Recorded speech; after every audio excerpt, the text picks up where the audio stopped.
年夜饭的餐桌上都是大鱼大肉，可以试试这一道黄瓜拌皮蛋，寓意花开富贵。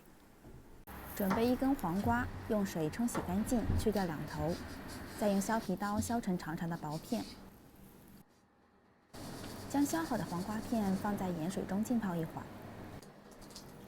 皮蛋剥去外壳，我们可以用最传统的办法，借助丝线把皮蛋划开。不会的小伙伴当然也可以直接用刀切开，切成4瓣。将黄瓜条卷起来，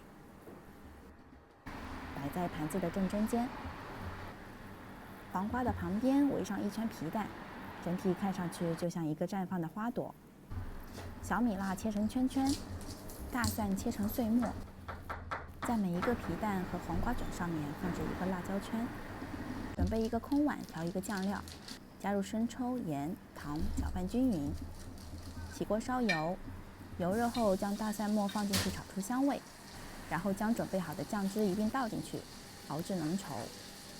最后将熬好的酱汁均匀地淋在黄瓜和皮蛋上面就可以了。